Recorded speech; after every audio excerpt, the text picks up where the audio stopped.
in Jeremiah 33:3 that when you call upon Him, He will answer thee, and He will show you His bountifulness, gloriousness, and gracefulness.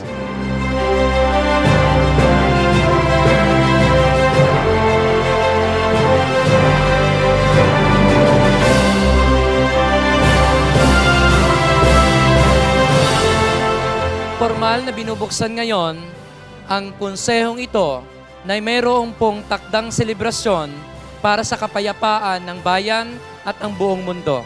Sa pangalan ni Jesus, palapakan po natin ang ating Panginoon.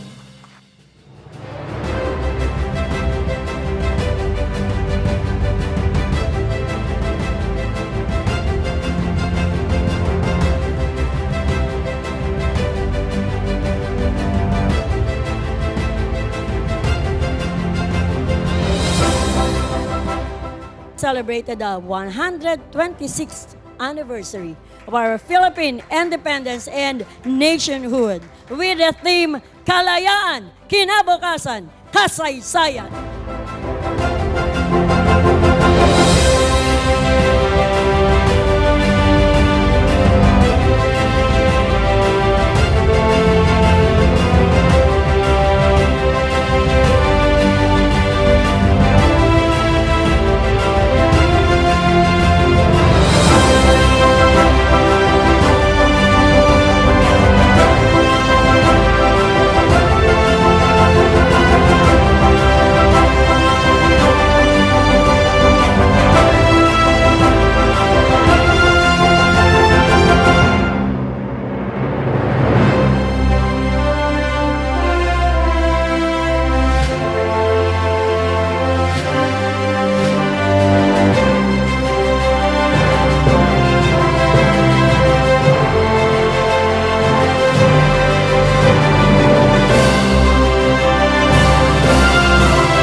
Kaya po kayong lahat ay kinagagalak namin na itanghal sa pangalan lamang po ni Jesus.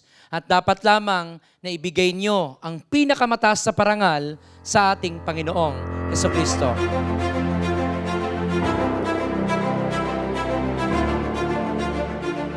It is indeed by the power of the blood of Jesus Christ, we are here making and having our diplomatic, humanitarian, Filipino dignitaries, ladies and gentlemen, a blessed National Independence Day here in our very own Perlas ng Silanganan.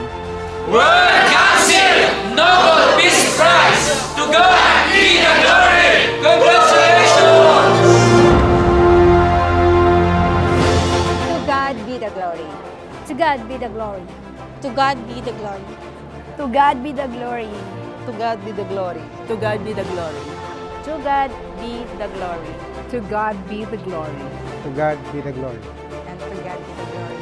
To God be the glory. To God be the glory. To God be the glory. To God be the glory. To God be the glory. To God be the glory. To God be the glory. To God be the glory. To God be the glory. To God be the glory.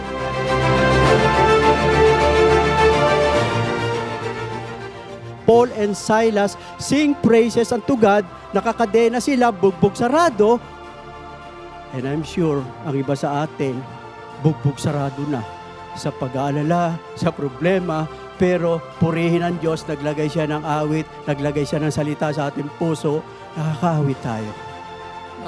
Kahit hindi kayo maparangalan, lagi niyong parangalan ang Diyos.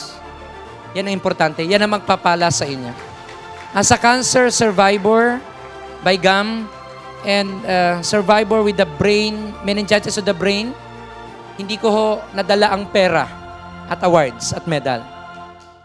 Pero nadala ko po yung kagalakan na mula kay Kristo.